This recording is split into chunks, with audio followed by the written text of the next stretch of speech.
اس نے کہا کہ تم 7 سال پے در پہ کاشت کرو گے تو جو کاٹو گے اسے اس کے خوشے میں رہنے دو، مگر تھوڑا سا وہ جو تم کھا لو۔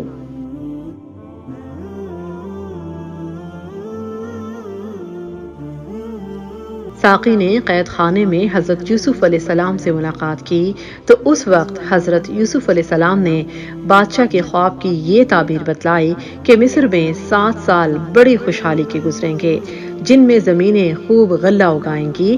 ان سالوں میں تم لوگ یہ کرنا کہ سال بھر کی ضرورت کا غلہ لے کر باقی کا غلہ بالیوں میں ہی رہنے دینا تاکہ گلنے سڑنے سے محفوظ رہے۔ پھر 7 سال شدید قحط پڑے گا جس میں تمہاری خوراک کا یہ ذخیرہ ختم ہو جائے گا، لہٰذا جب قحط پڑے گا تو لوگ شاہی توشے خانے میں جمع اس ذخیرے سے لے کر کھا سکیں گے۔ پھر ان 7 قحط زدہ سالوں کے بعد ایک ہریالی اور شادابی کا سال بھی آئے گا۔ اسی بارے میں سورہ یوسف میں ہے، یعنی پھر اس کے بعد ایک سال آئے گا جس میں لوگوں پر بارش ہوگی اور وہ اس میں نچوڑیں گے۔ شاہ سقہ یہ تعبیر لے کر بادشاہ کے دربار پہنچا۔ بادشاہ کو یہ تعبیر درست اور بھلی لگی، چنانچہ بادشاہ نے آپ علیہ السلام سے متاثر ہو کر آپ علیہ السلام کو قید خانے سے طلب کر لیا۔ جب لوگ حضرت یوسف علیہ السلام کو لینے پہنچے تو آپ علیہ السلام نے باہر آنے سے انکار کرتے ہوئے کہا کہ جب تک بادشاہ میرے معاملے کی تحقیق نہ کرے اور حقیقت نہ جان لے میں باہر نہ آؤں گا۔ اسی بارے میں مزید سورہ یوسف میں ہے، یعنی تو جب قاصد اس کے پاس آیا تو اس نے کہا اپنے مالی کے پاس واپس جا، پھر اس سے پوچھ ان عورتوں کا کیا حال ہے جنہوں نے اپنے ہاتھ کاٹ ڈالے تھے۔ بادشاہ نے ان خواتین کو اپنے دربار میں طلب کر لیا اور پوچھا کہ حضرت یوسف علیہ السلام کے بارے میں سچ سچ بتلاؤ کہ کیا معاملہ تھا۔ سب نے بیک زبان کہا کہ ہم ان کے بارے میں کسی برائی کو نہیں جانتی، اور صاف صاف انکار کر دیا کہ ہم نے یوسف اور عزیز مصر کی بیوی کے بارے میں کسی برائی کا کبھی نہ سنا۔ اس بارے میں سورہ یوسف میں ہے، یعنی اس نے کہا تمہارا کیا معاملہ تھا جب تم نے یوسف کو اس کے نفس سے پھسلایا؟ انہوں نے کہا اللہ کی پناہ، ہم نے اس پر کوئی برائی معلوم نہیں کی۔ اس آیت کا مفہوم یہ بھی ہو سکتا ہے کہ ان عورتوں کو حضرت یوسف علیہ السلام کے بارے میں سرے سے کسی بات کا علم ہی نہیں، اسی لیے وہ آپ علیہ السلام کے بارے میں کسی برائی کو نہیں جانتی۔ پھر ایسے موقع پر ان سے شہادت طلب کرنا بے فائدہ ٹھہرے گا۔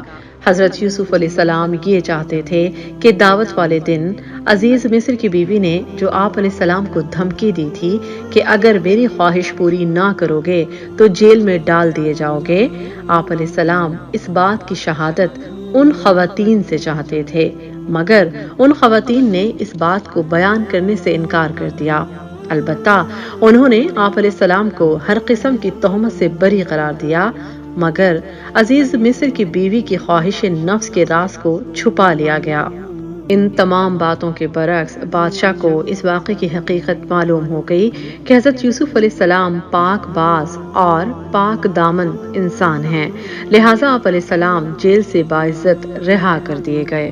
بادشاہ کے دل میں آپ علیہ السلام کی عظمت و جلالت اور قدر کا سکہ بیٹھ گیا، اور بادشاہ نے آپ علیہ السلام کو اپنا خاص مصاحب بنانے کے لیے دربار میں طلب کر لیا، اور حضرت یوسف علیہ السلام سے دریافت کیا کہ میرے خواب کی قحط سالی پر مجھے کیا تدبیر اختیار کرنی چاہیے، اور آپ علیہ السلام اپنے لیے کون سا کام پسند کریں گے۔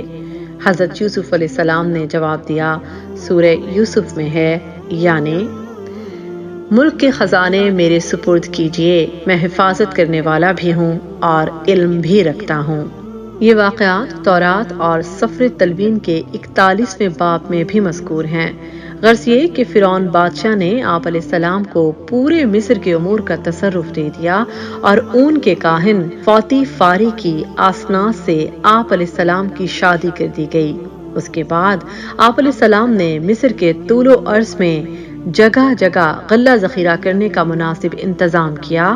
اس وقت آپ علیہ السلام کی عمر 30 برس تھی۔ قرآن پاک کی سورہ یوسف میں اس بات کا تذکرہ کیا گیا ہے، یعنی اور اسی طرح ہم نے اس سرزمین میں یوسف کو اقتدار عطا فرمایا، اس میں سے جہاں چاہتا تھا جگہ پکڑتا تھا۔ ہم اپنی رحمت جس کو چاہتے ہیں پہنچا دیتے ہیں، اور ہم نیکی کرنے والوں کا اجر ضائع نہیں کرتے۔ اگر آپ نے ابھی تک ہمارا چینل سبسکرائب نہیں کیا تو ہمارے چینل کو سبسکرائب کیجیے۔ غرض یہ کہ ہریالی کے 7 برس دیکھتے ہی دیکھتے بیت گئے۔ ان سالوں میں آپ علیہ السلام نے غلہ ذخیرہ کرنے کے نہایت مناسب اور عمدہ انتظامات کیے۔ کئی وسیع و عریض مکانات بنوائے جن میں غلہ رکھا گیا اور انہیں ان کی بالیوں میں محفوظ کیا گیا۔ پھر قحط کے سال آنا شروع ہوئے۔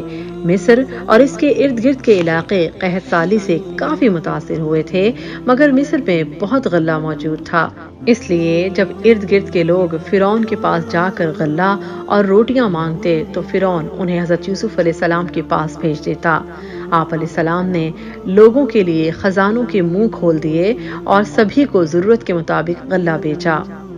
دوسرے علاقوں کی طرح فلسطین بھی قحط کی زد میں آ گیا، اور فلسطین کے لوگوں کو یہ خبر پہنچی کہ مصر میں شدید قحط سالی کے دنوں میں بھی غلہ موجود ہے۔ چنانچہ حضرت یعقوب علیہ السلام نے اپنے بیٹوں کو بہت ساری رقم دے کر مصر بھیجا تاکہ وہاں سے غلہ خرید لائیں، اور ساتھ ہی بار برداری کے جانور بھی دے دیے۔ یوسف علیہ السلام کے بھائی خاندان یعقوب کے لیے غلہ خریدنے مصر پہنچے۔ جیسے ہی آپ علیہ السلام کے بھائی آپ کے پاس پہنچے، آپ علیہ السلام نے انہیں پہچان لیا، جبکہ وہ اس بات سے بے خبر رہے۔ اس وقت حضرت یوسف علیہ السلام کی عمر تقریباً 40 سال تھی۔ اس بارے میں سورہ یوسف میں ہے، یعنی اور یوسف کے بھائی آئے، پھر اس کے پاس داخل ہوئے تو اس نے انہیں پہچان لیا، اور وہ اسے نہ پہچاننے والے تھے۔ جب آپ علیہ السلام نے انہیں غلہ دے دیا اور وہ لوگ روانہ ہونے لگے تو حضرت یوسف علیہ السلام نے ان سے کہا کہ اگلی بار میرے پاس اپنے شریک بھائی کو ساتھ لے آنا تو میں تمہیں غلہ دوں گا، اگر تم اسے اپنے ساتھ نہ لائے تو میرے پاس نہ آنا۔ اس بارے میں مزید سورہ یوسف میں ہے، یعنی اور جب اس نے انہیں ان کے سامان کے ساتھ تیار کر دیا تو کہا میرے پاس اپنے اس بھائی کو لے کر آنا جو تمہارے باپ سے ہے۔ یہ بات کہنے کی وجہ یہ تھی کہ آپ علیہ السلام کو ان بھائیوں کے ساتھ اپنا ماں شریک بھائی بنیامین نظر نہیں آیا جو حضرت یوسف علیہ السلام سے چھوٹا تھا۔ چنانچہ حضرت یوسف علیہ السلام نے ان کو مفت غلہ دے کر یہ تدبیر اختیار کی کہ ایک تو یہ معلوم ہو جائے گا کہ وہ زندہ بھی ہے یا نہیں، اور کس کے پاس اور کہاں ٹھہرا ہوا ہے۔ یہ بات سننے کے بعد حضرت یوسف علیہ السلام کے بھائیوں نے اپنے گھریلو حالات بڑی تفصیل کے ساتھ بیان کیے، اور یہ بھی بتلایا کہ بنیامین اپنے والد کے پاس ہے، اور یہ بھی کہا کہ ان کا ایک بھائی بچپن میں گم ہو گیا تھا، اور اسی غم میں والد صاحب بنیامین کو اپنے سے جدا نہیں کرتے۔ اس بارے میں مزید سورہ یوسف میں ہے، یعنی انہوں نے کہا کہ ہم اس کے باپ کو اس بارے میں ضرور آمادہ کریں گے، اور بے شک ہم ضرور کرنے والے ہیں۔ بھائیوں نے کہا کہ ہم اپنے والد سے اس بارے میں ضرور بات کریں گے، اور ہمیں امید ہے کہ اگلی بار وہ بنیامین کو ہمارے ساتھ بھیجنے پر ضرور آمادہ ہو جائیں گے۔ اس کے بعد حضرت یوسف علیہ السلام نے اپنے شاہی خادموں کو حکم دیا کہ ان کے غلہ کی قیمت ان کے بھائیوں کے برتنوں میں واپس رکھ دو تاکہ وہ اگلی بار غلہ لینے ضرور آئیں۔ اس بارے میں مزید سورہ یوسف میں ہے، یعنی اور اس نے اپنے جوانوں سے کہا کہ ان کا مال ان کے کجادوں میں رکھ دو تاکہ وہ اسے پہچان لیں، اور جب وہ اپنے گھر والوں کی طرف واپس جائیں شاید وہ پھر آ جائیں۔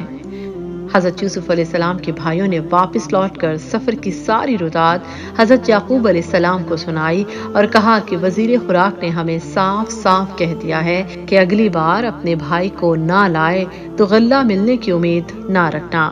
اس بارے میں سورہ یوسف میں ہے، یعنی تو جب وہ اپنے باپ کی طرف لوٹے تو انہوں نے کہا اے ہمارے باپ، ہم سے ماپ روک لیا گیا ہے، سو تو ہمارے بھائی کو ہمارے ساتھ بھیج کہ ہم غلے کا ماپ لائیں، اور بے شک ہم اس کی حفاظت کرنے والے ہیں۔ یہ بات سن کر حضرت یعقوب علیہ السلام کا حضرت یوسف علیہ السلام کی جدائی کا غم ایک بار پھر تازہ ہو گیا۔ چنانچہ حضرت یعقوب علیہ السلام نے بے ساختہ فرمایا، یعنی کیا میں اس معاملے میں تم پر ویسا ہی بھروسہ کروں جیسا اس سے پہلے اس کے بھائی کے معاملے میں کر چکا ہوں؟ بظاہر قحط کی شدت دیکھتے ہوئے حضرت یعقوب علیہ السلام نے بنیامین کو چند شرائط کے ساتھ جانے کی اجازت دے دی۔ سورہ یوسف میں ہے، یعنی اس نے کہا کہ میں اسے تمہارے ساتھ ہرگز نہ بھیجوں گا یہاں تک کہ تم مجھے اللہ کا پختہ عہد دو گے کہ تم ہر صورت اسے میرے پاس لاؤ گے مگر یہ کہ تمہیں گھیر لیا جائے۔